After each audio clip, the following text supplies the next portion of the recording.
Hello and welcome to Addison Asks, the podcast that gives you real experts with real relatable topics and the real steps for healing and growth. Each episode, we tackle a unique topic to level up your life. I'm Addison Bell, leading sex and orgasm frequency coach, Energywork practitioner, and life activator.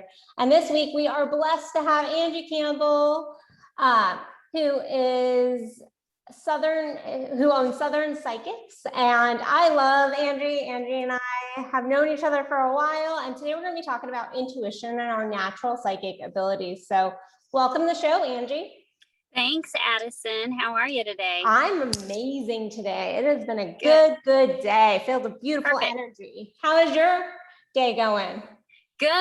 I was actually doing a podcast. I have a podcast too, so I did that this morning. And so what's the name of your podcast? What's that? What's the name of your podcast? The Witch and the Apprentice. Ooh, I love it. We're going to have to tune in. So don't miss an episode of Addison Asks, but definitely go watch The Witch and the Apprentice. So, all right, Angie, well, tell us a little bit about who you are. Why should we be listening to your amazing expertise? Well, I'm the Southern Psychic, and I've been a psychic, basically for most of my life, as far as knowing that I'm a psychic. Professionally, however, I've only been a psychic for 12 years now. So I've reached a lot of people. I've connected with a lot of different kind of people needing help with their emotional standpoint in life, their clarity, their vision, basically just their journey going forward. That's beautiful. It's beautiful. How did you kind of come into the knowing of your gifts? I think oftentimes I know clients that I work with will be like, I'm not sure I'm psychic. So tell us a little bit about your journey and kind of how you got to be doing this professionally. Well, it was funny because I really didn't know that I was psychic. I just like to help people. I would intuitively know what to say when a friend was going through some difficulty. I've always been interested in tarot readings and cards and also stonework. So it was kind of just something that was natural. I can't say that I had a real starting point per se, but I did end up meeting, and you know him very well, Chuck Murphy in Dallas, Texas, who actually came to me and said, you're very gifted, and I believe that you could help a lot of people. So he kind of inspired me to basically step out of my comfort zone of just helping people for fun and really, encompassing my gifts to help people professionally. Did you notice on your journey into stepping into doing it professionally, any resistance or anything that kind of came up within you? I did, because I would look at other people and how they read. And so for instance, I'm a tarot reader, but I don't read tarot cards traditionally. I'm an intuitive tarot reader. So a card can mean something totally different for you than it could mean for someone else. And in the beginning, I thought, no, I need to stick with the program here. Like, this card means this. Yes. And it totally went against basically how my intuition works. And so I had to really let that part go and explain that this is how I work as an intuitive with these cards specifically. So do you think that only certain people are intuitive? Only certain people have psychic gifts, or? Absolutely not. I believe we all have our own intuition. I mean, have you ever gone down the road and said, you know what, I don't think I want to go that way. I'm going to go another way, and realize you totally missed a total traffic jam and you would have been completely lost, and on time. So I think there's lots of different things where people can definitely interact with themselves intuitively. However, they may not understand that's what it is, that it's their intuition. What I have done is actually, fine-tuned that gift so that I can help other people. And it's definitely a part of my purpose. So that's why it was also my goal. But absolutely, if anyone's interested, they can, shine in this way for themselves or start to help other people. Yes. I actually had a reading done by you many years ago, and I don't even think you remember it, but you are incredibly gifted and pick up on stuff like really easily. And I love your energy. And so what are some tools that we could give our listeners if they are interested in potentially just tapping into their intuition? Because I know no matter if you are wanting to do, psychic readings or learn tarot or go down that road, or you're just wanting to kind of live more of what I would consider the orgasmic life, more of that life that you feel guided on. So do you have any suggestions for our listeners? I do. It really does start with your high vibration. So like if you really want to connect with yourself and your intuition, start with your vibes. What that means is, make sure you're watching what you're putting in your body. Make sure you're meditating. You're being mindful of your thoughts.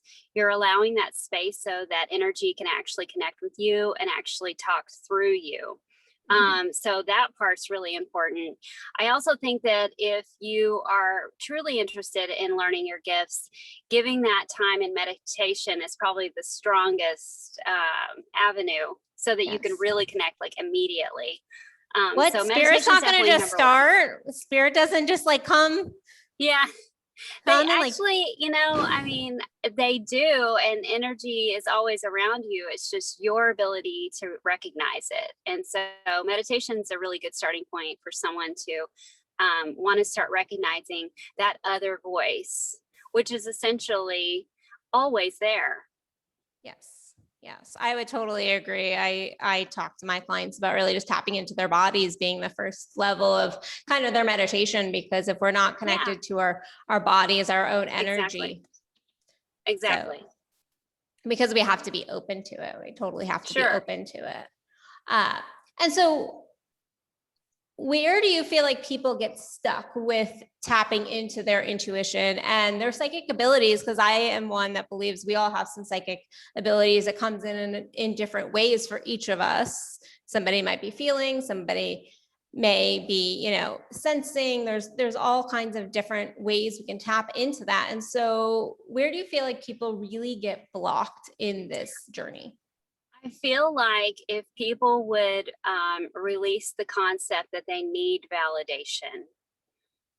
So if you don't require validation in order for you to feel like you're right about something, or that you heard what you heard, or you felt what you felt, and you let go of some outward validation happen, then therefore it opens up the doors so that you can say, no, I'm right. I feel this. This is me. I know this part. And that's you listening to yourself, basically. Yeah. And where do you think that you think we can step into kind of releasing that need for validation? Because I think that is a huge one for so many people in so many ways, more than just their intuitive abilities. Patience. So if you say you have a thought, or you had a dream, or you had a vision, and maybe it didn't come up for you right away in reality, like the next day, I would just give it patience to say, okay, I don't know when this is coming into my existence, but I'm going to honor and remember what I saw, and then allow that to actually show up for you. And then you'll say, oh my gosh, I was so accurate, but it just might not be immediate. So patience is something that I think if people start with that feeling of patience, then they can understand letting go of the need to be validated. Will come with it. Yeah. I love hearing more about people's stories on this podcast. And so my question to you is, do you have a time when you can really remember, like it really sticks out in your brain, where you were able to dive into that self-validation and really saw that what you were sensing really came true, like in a big way? I feel like, so what I did and I live in Kansas now. I'm no longer in Texas for your listeners. So sad. But I do travel. So there's that. I did what I called the Southern Seance right before COVID. It was the year before COVID. So it's been a couple years since I've done another one. But I had this one girl, and we were in session, and I had a group of 25 people in this session, this seance. And this little woman through spirit came to me, and she's really short, and I saw her bubbly face and she was so excited to be there. And she said, "My name is Judy and my daughter's here and I want to talk to her." And so I said, so during the seance, I was talking to the audience, and I said, "Okay, I have a little woman next to me and she's very excited, and she seems to be like Hispanic." And I said, "And her name is Judy and her daughter's here." And so then her daughter stood up and started bawling her eyes out because it happened to be her mother. And she had asked her to be there, be present, so she could connect with her. And just throughout the whole reading, while I was talking with Judy, I was getting a lot of validation from that, her daughter, basically, that was exactly who I was talking to. And so it was just one of those moments where you felt like my gifts were able to ease some pain in some area of that person's life. And so I'll never forget it, or Judy, because she was just a lovely energy and a lovely spirit. And I bet you really made a transformation in that woman's life, just being able to bring that gift to her, because what an amazing, beautiful gift that has to be. So what would you say to people who are like, "Oh, I'm not going to play in, that's darkness, that's evil, like listening to spirit"? What would you say to those people? Because I know that I get those people that will reach out to me. And so I like to put it in this kind of sense, like you wouldn't just go start talking to a random crowd of people. Like you'd have a purpose and you'd have a direction. So if you're wanting to connect with someone specifically, I would start there, which is not dark. It's someone you know. It is someone that you want to talk to, say your grandmother, your grandfather, or your aunt or uncle. And so I think people just go out there and they'll say, "Oh, I just want to connect with the other side." And I'm like, really? Do you really just want to be out there talking to random people? Because I'm sorry, I'm not a person that just starts walking up to people in the mall and let's just have a conversation. You just might not want to talk to somebody who's got negative energy or brings your vibration down, stuff like that. So I honestly believe if you're just being mindful of who and what you're wanting to connect to, you're obviously going to stay out of any kind of what you would call darkness or negativity or some kind of thing that's going to, be a negative experience for you. Wonderful. Wonderful. That is beautiful advice to people. So you talk a lot about vibes. And so you have an amazing vibe, Angie. That is why I invited you on here, because I love your energy. I love your vibe. When you're on the Zoom call, I feel your energy, but you have an even more amazing energy in person. And so thank you. How do you keep your vibes up? Like, what is one thing that you can say, like, this is how I really keep my energy in that beautiful space? I always present the world with myself the exact way I want to be seen. So I'm all into aesthetics. I'm also a makeup artist. I show up every day. I make sure that I look and feel the way that I want to. That keeps my vibration in alignment with who I actually am, because I pay attention to all the things that I love about myself. So I love myself. So then therefore I want to show up and make sure that everybody's seeing what I love, and then that way they can kind of be a mirror and also reflect how they love themselves. And so I think what people are really noticing is the love I have for myself, which also will inspire them to love themselves as well. Yes. So important. Self-love, like truly not like this random self-love that we see on the internet of like, "Oh yeah, I went and got a massage." That's self-love. That's not real self-love. And I can say from knowing you, like, yes, you are one of those beautiful queen goddesses that really do show up and shine and love yourself. And you can feel that radiating. Thank you. Yeah, thank you for bringing that beautiful light to the world. So thank you. All right, well, let's wrap up today. But before we wrap up, I always ask 2 little quick fire questions. So brag, what is your finest trait or quality, Angie?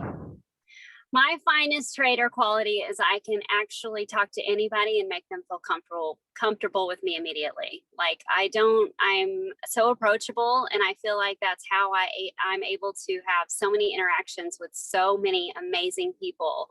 I mean, I've met celebrities this way. I've met, a ton of different wonderful artists this way. It's just like, it's kind of a gift because it lets me communicate and talk to people that I really just learn from, essentially. And I get to kind of mingle with people that, I don't know, it's like you. I mean, you're an awesome person, and how we met, and it's just how this works. So I feel like that's like my brag, total brag. You are magnetic. You have a magnetic energy, and that is you. And that's something that I like always. And that's why I think vibrationally, I try to stay in alignment with that too, because it's part of my jam, Yes. Okay. Last question. What is one question you want to leave with our followers asking themselves to grow their life? I would like to ask all the listeners just to ask themselves, are they living their best life at this moment? And if they're not, what is it that you could omit tomorrow that would make you feel like you have more freedom in your time of the day to be able to do what it is that you're here for? How powerful. How powerful is that? Go journal, go ask yourself that, go dive deep into that. That is such a beautiful, powerful question. So how can we find you? How can we find you on this big world of the internet, social media, websites? So I am the Southern Psychic. You can find me on Facebook as the Southern Psychic. I also have a website, southernandpsychic.com.